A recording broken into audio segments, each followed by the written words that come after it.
Iran America മൂന്നാം ഘട്ട ആണവ ചർച്ച നാളെ ജനീവയിൽ. ഇറാനെ ലക്ഷ്യം വെച്ചുള്ള ഏതൊരു പ്രകോപനവും അമേരിക്കയെ സംബന്ധിച്ച് കൈവിട്ടുള്ള കളിയായിരിക്കുമെന്ന് ഇറാൻ വിദേശകാര്യ ഉപമന്ത്രി Majeed തഖ്തി Ravanchi.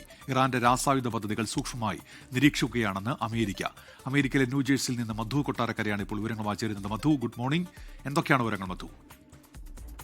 Good morning Unmesh. Iran വിദേശകാര്യമന്ത്രി സയ്യിദ് അബ്ബാസ് അറാഗ്ചി വ്യക്തമാക്കിയിരിക്കുന്നത് ജനീവയിൽ നാളെ നടക്കാനിരിക്കുന്ന ചർച്ചകളിൽ ഇറാൻ വളരെ സജീവമായി പങ്കെടുക്കുമെന്നാണ്. ഏറ്റവും ചുരുങ്ങിയ സമയത്തിനുള്ളിൽ ഒരു കരാറിലെത്തുവാൻ ഇറാൻ ലക്ഷ്യമിടുന്നുണ്ട്.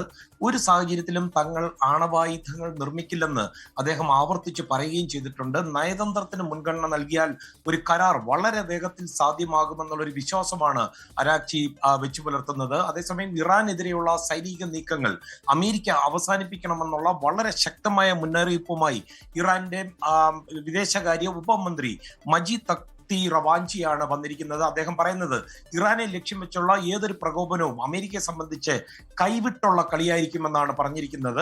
അതേസമയം ഇറാന്റെ ആണവായുധ പദ്ധതികൾക്ക് പുറമെ അവർക്ക് ഒരുപാട് രാസായുധ പദ്ധതികളുണ്ട്. അതിപ്പോൾ അമേരിക്കയുടെ നിരീക്ഷണത്തിലാണ്. ഇറാനെ ആക്രമിക്കുന്നത് വലിയ പ്രത്യാഘാതങ്ങൾ ഉണ്ടാകുമെന്ന ഒരു വാർത്ത, അതായത് അമേരിക്കയുടെ joint chief of staff chairman general Dan Caine വന്നതായിട്ട് കഴിഞ്ഞ ദിവസം മാധ്യമങ്ങളിൽ വന്നിരുന്നു. ഇതിനെ എതിർത്തുകൊണ്ട് ഡൊണാൾഡ് ട്രംപ് വന്നിട്ടുണ്ട്. ഇറാനെതിരെ യുദ്ധം വളരെ എളുപ്പത്തിൽ ജയിക്കാവുന്ന ഒന്നാണെന്ന് ജനറൽ കെയ്ൻ വിശ്വസിക്കുന്നെന്നാണ് ട്രംപ് അവകാശപ്പെട്ടിരിക്കുന്നത്. മാത്രമല്ല, ഇറാനെതിരെയുള്ള വ്യോമാക്രമണങ്ങൾ വലിയ അപകട സാധ്യതയുണ്ടെന്നുള്ള കെയ്ന്റെ ഈ റിപ്പോർട്ടുകൾ മാധ്യമങ്ങളിൽ വന്നത് ട്രംപ് തള്ളിക്കളയുകയും ചെയ്തിരിക്കുകയാണ്. ഒരു യുദ്ധമുണ്ടായാൽ അത് വളരെ എളുപ്പത്തിൽ നടക്കും. തന്നെയുമല്ല, ജനറൽ കെയ്ൻ ആയിരിക്കും ഈ യുദ്ധം നയിക്കുക. എന്നാൽ ജനറൽ കെയ്ൻ മറ്റുള്ളവരെ പോലെ ഒരു യുദ്ധം കാണുവാൻ താല്പര്യമില്ല എന്നും കൂടെ ട്രംപ് പറഞ്ഞു വെക്കുന്നുണ്ട്. ഉന്മേഷ്. ശരി, മധു കൊട്ടാരക്കരയാണ് വിവരങ്ങൾ നൽകിയത്.